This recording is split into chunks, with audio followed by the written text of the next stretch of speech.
नमस्कार दोस्तों, स्वागत है आप सभी का आज के मुख्य समाचार के इस वीडियो में, जहां हम आपके लिए हर दिन लेकर आते हैं देश और दुनिया की तमाम बड़ी खबरें। एक एक करके सभी बड़ी खबरों के बारे में आपको सटीक जानकारी देंगे। बस आप इस वीडियो के साथ अंत तक बने रहें। साथ ही आपसे एक छोटी सी रिक्वेस्ट है कि मुझे इस वीडियो को बनाने में बहुत मेहनत लगती है, तो इस मेहनत के लिए वीडियो पर एक लाइक जरूर कीजिएगा। साथ ही वीडियो के नीचे दिए गए इस लाल बटन को दबाकर चैनल को सब्सक्राइब कीजिए और इस घंटी को भी दबाइए ताकि आपको दिन भर की बड़ी खबरों की जानकारी लगातार मिलती रहे।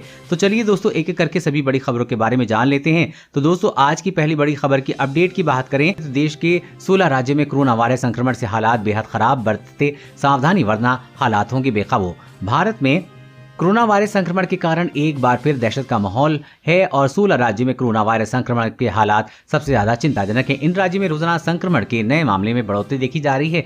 सरकारी आंकड़ों के अनुसार इन 16 में से 6 राज्यों में पिछले 10 दिनों में हालात खराब हुए हैं। देश जिन 16 राज्यों में कोरोना संक्रमण तेजी से फैल रहा है उनमें महाराष्ट्र, छत्तीसगढ़, उत्तर प्रदेश, कर्नाटक, दिल्ली, तमिलनाडु, मध्य प्रदेश, गुजरात, हरियाणा, राजस्थान, पंजाब, केरल, तेलंगाना, उत्तराखंड, आंध्र प्रदेश और पश्चिम बंगाल है। भारत में सामने आ रहे कोरोना केस का भार या केस लोड जो 10 दिन पहले 5% कम था, अब वो 2 गुना हो गया है। इस संबंध में वरिष्ठ सरकारी अफसर का कहना है कि कोरोना वायरस संक्रमण की दूसरी लहर काफी अधिक फैलाने वाली दिख रही है। आबादी का एक बड़ा हिस्सा इस वायरस की चपेट में आने की आशंका है। ऐसे में माना जा रहा है कि ये महामारी इस बार उन जिलों को भी प्रभावित करेगी जो पहली लहर में अछूते रह गए थे। यही कारण है कि हमें अधिक सावधान रहना होगा, हर नियम, हर गाइडलाइन का पालन करना होगा। और अगली बड़ी खबर की बात करें तो बड़ी राहत, घर बैठे वीडियो से करा सकेंगे केवाईसी, नहीं जाना होगा बैंक ब्रांच। आरबीआई ने आसान किए नियम। जी हां, कोरोना महामारी के इस दौर में रिजर्व बैंक ने केवाईसी नियमों में बड़ी राहत दी है। रिजर्व बैंक ने वीडियो के जरिए केवाईसी की अपडेट कराने की अनुमति दी है। इसके जरिए अगर किसी बैंक ग्राहकों को अपनी केवाईसी कराना हो या अपडेट कराना हो तो वीडियो कस्टमर आइडेंटिफिकेशन प्रोसेस यानी कि वीकेप के जरिए करा सकता है। दरअसल रिजर्व बैंक ने केवाईसी को लेकर जारी मास्टर निर्देशों में संशोधन किया है। ये संशोधन ग्राहकों की वीडियो आधारित पहचान प्रक्रिया का अधिक लाभ उठाने और केवाईसी को समय समय पर अपडेट किए जाने की प्रक्रिया को सरल बनाने के लिए किया गया है। वीकेप बैंक ग्राहक की पहचान करने की एक वैकल्पिक तरीका है जिसमें ग्राहक के चेहरे को देखकर पहचान की जाती है। तो जल्द बच्चों को भी लग सकेगी कोरोना का टीका। 2 से 18 आयु वर्ग पर ट्रायल की भारत बायोटेक को मिली मंजूरी। जी हाँ, देश में कोरोना वायरस की दूसरी लहर की तबाही जारी है। इस बीच महामारी की तीसरी लहर को लेकर चेतावनी जारी की गई है जिसमें सबसे अधिक बच्चों को संक्रमित होने की आशंका जताई गई है। इसे देखते हुए बड़ा कदम उठाया गया है। एक विशेषज्ञ समिति ने 2 से 18 आयु वर्ग के लिए भारत बायोटेक की कोविड वैक्सीन के दूसरे और तीसरे चरण के लिए परीक्षण की सिफारिश की थी, जिसे भारत सरकार ने मंजूरी दे दी है। कोरोना वैक्सीन से जुड़ी सब्जेक्ट एक्सपर्ट कमेटी ने सिफारिश की थी कि भारत बायोटेक की कोवैक्सीन के दूसरे और तीसरे चरण के क्लिनिकल ट्रायल को मंजूरी देनी चाहिए, जो कि 2 से 18 साल तक के बच्चों पर किया जाएगा। उन्होंने बताया कि ये परीक्षण दिल्ली व पटना के एम्स और नागपुर स्थित मेडिट्रेना चिकित्सा विज्ञान संस्थान समेत विभिन्न स्थानों पर किया जाएगा। बता दें कि भारत में अभी तक जिन 2 कोविड वैक्सीन का इस्तेमाल किया जा रहा है, दोनों का 18 साल से अधिक उम्र वाले लोगों को पर ही इनका क्लिनिकल ट्रायल किया गया है। भारत में सीरम इंस्टीट्यूट की कोविशील्ड, भारत बायोटेक की कोवैक्सीन को लोगों को लगाई जा रही है। ऐसे में तीसरी लहर की चेतावनी से पहले बच्चों पर ट्रायल को मंजूरी देना बड़ा फैसला माना जा रहा है। और अगली बड़ी खबर की बात करें तो अब हर प्रवासी मजदूर का डेटा होगा सरकार के पास। जल्द पूरे होंगे ये 5 सर्वे। जी हां, मोदी सरकार देश में पहली बार 5 तरह के ऐसे सर्वे कर रही, जिसके बाद देश में प्रवासी मजदूरों को लेकर घरों में काम करने वाले कामगारों के सटीक आंकड़े पता चलेंगे। इतना ही नहीं, देश में प्रोफेशनल कितनी नौकरियां अपने दम पर पैदा कर रहे हैं, ट्रांसपोर्ट सेक्टर कितनी लोगों की रोजी रोटी चला रहा है, इसकी भी सही तस्वीर देश के सामने आएगी। देश भर में इस सर्वे को करने में श्रम एवं रोजगार मंत्रालय का लेबर ब्यूरो युद्ध स्तर पर जुटा हुआ है। पहली बार इस सर्वे से देश में सार्वजनिक रोजगार देने वाला अनऑर्गेनाइज्ड सेक्टर के आंकड़े भी सरकार को मिलेंगे। लेबर ब्यूरो के महानिदेशक ने बताया कि 5 तरह के सर्वे पूरे होने के बाद देश में रोजगार की सही तस्वीर पता चलेगी। कोई भी सरकारी पॉलिसी बनाने इसमें आंकड़े चाहिए होते हैं। इन सर्वे से हमारे पास प्रवासी मजदूरों से लेकर घरेलू कामगार और अनऑर्गेनाइज सेक्टर में पैदा हो रहे रोजगार के सभी आंकड़े मिलेंगे, जिसके बाद केंद्र सरकार को आगे नई रोजगार पॉलिसी बनाने में मदद मिलेगी। साथ ही गरीबों के लिए कौन सी नई योजना चलानी चाहिए और इन योजनाओं का लाभ किन लोगों को मिलना चाहिए, इसे तय करने में सरकार को मदद मिलेगी।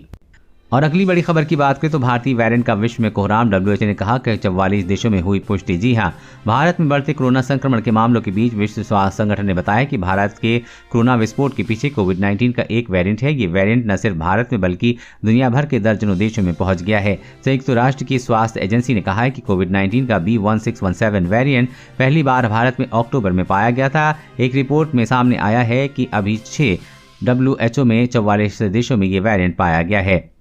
ये वेरिएंट 5 देशों की रिपोर्ट में भी सामने आया है। WHO ने बताया है कि B1617 वेरिएंट मूल वायरस की तुलना में ज़्यादा आसानी और तेज़ी से प्रसारित होता है और यही वजह है कि भारत में कोरोना संक्रमण के मामले और इससे होने वाली मौतों की संख्या तेज़ी से बढ़ रही है। हालांकि WHO ने इस बात पर भी जोर दिया है कि इस वेरिएंट के प्रभाव को वैक्सीनेशन से कम किया जा सकता है।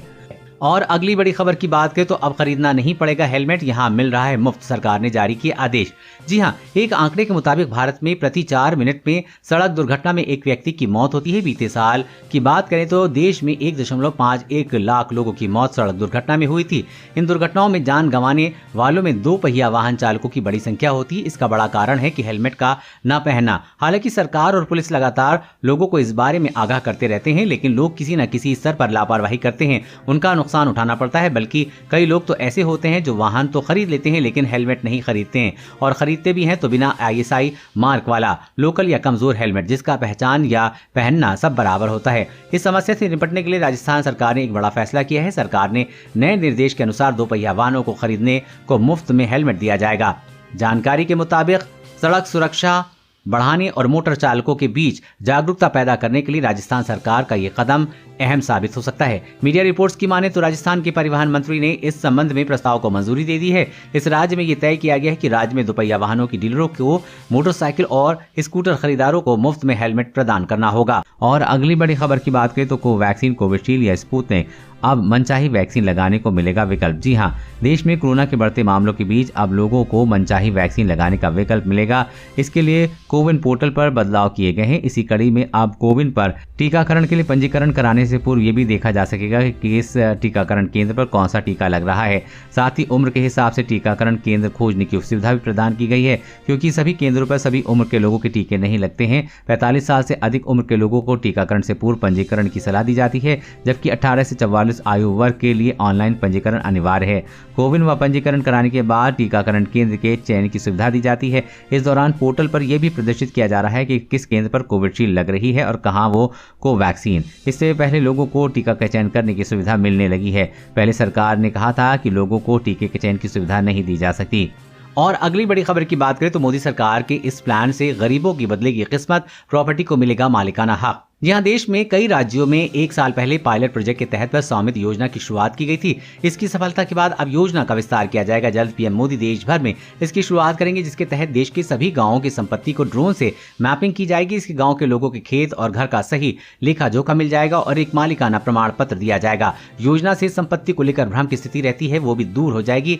इस बारे में नरेंद्र सिंह तोमर ने कहा है कि स्वामित्व योजना हमारे गाँव की दशा दिशा में ऐतिहासिक परिवर्तन डालने वाली योजना है। उन्होंने कहा कि आज तक गाँव वासियों के पास उनके आवास के मालिकाना हक के कोई दस्तावेज नहीं थे। स्वामित्व योजना सरकार का एक ऐतिहासिक कदम है। प्रॉपर्टी कार्ड के माध्यम से गांव के लोग अब बिना किसी विवाद की संपत्ति खरीद और बेच पाएंगे। प्रॉपर्टी कार्ड मिलने के बाद गांव में लोगों के अपने घर पर होने वाले कब्जे की आशंका समाप्त हो जाएगी। गांव के घरों की संपत्ति के आधार पर नौजवान बैंक से कर्ज लेकर अपना भविष्य बना पाएंगे। ड्रोन जैसी सर्वे किया जा रहा है, उससे हर गांव का सटीक लैंड रिकॉर्ड भी बन पाएगा।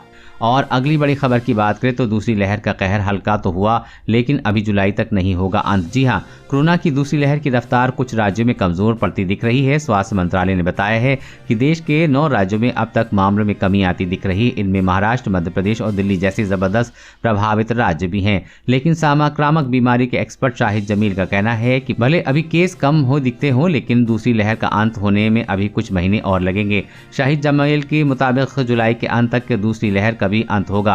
उन्होंने ये भी कहा कि देश में दूसरी लहर के प्रचंड प्रकोप के पीछे नए वेरिएंट भी जिम्मेदार हो सकते हैं, लेकिन इस बात के संकेत नहीं है कि ये ज्यादा घातक है। उन्होंने ये भी आशंका जाहिर की है कि देश में दूसरी लहर में केस उतनी तेजी से कम भी नहीं होंगे जितने सामान्य तौर पर दूसरी या तीसरी लहर में होते हैं। और अगली बड़ी खबर की बात करें तो चीन में ऐसे पैसे मांगते हैं भिखारी, देखकर आप भी चौंक जाएंगे। जी हाँ, एक और चीन अपने यहाँ गरीबी पूरी तरह से खत्म हो जाने का दावा कर रहा है, तो दूसरी ओर वहाँ भिखारी ज्यादा आधुनिक तेज होते जा रहे हैं। ई वॉलेट के जरिए भीख मांगते हैं और लगभग हर महीने हज़ार रुपए कमा रहे हैं। आपको बता दें कि चीन में तकनीक काफी उन्नत है, तो लोग कैश के बजाय आम तौर पर कार्ड लेकर चलते हैं। ऐसे में भिखारी लोगों से पैसे नहीं मांग पाते हैं। वहीं देखते हुए उन्होंने मांगने का तरीका बदलते हुए खुद को डिजिटल बना लिया है। चीन में डिजिटल क्रांति के बीच भिखारी भी आधुनिक हो चुके हैं। वो अपने साथ ई पेमेंट की सुविधा लिए चल रहे हैं ताकि कोई छुट्टे पैसे न होने का बहाना न बना सके। फाइनेंशियल एक्सप्रेस की एक रिपोर्ट में इस बारे में विस्तार से बताया गया है। वे QR कोड के साथ एक पेपर लिए रहते हैं और इसे लेकर वो शहर के पर्यटन स्थलों या शॉपिंग मॉल जैसी जगहों पर खड़े हो जाते हैं। ऐसी जगहों पर काफी सैलानी स्थानीय लोग भी आते हैं, ऐसे में उन्हें ज्यादा से ज्यादा भीख मिल जाती है। दोस्तों, आज की खबरों में बस इतना ही। इसी तरह हर रोज काम की खबरें जानने के लिए आप हमेशा हमारे साथ जुड़े रहें। हमारे साथ जुड़ने के लिए वीडियो के नीचे दिए गए लाल बटन को दबाएं और साथ ही इस घंटी को भी दबाइए ताकि आपको हर खबर की सटीक जानकारी मिल सके। जय हिंद, धन्यवाद।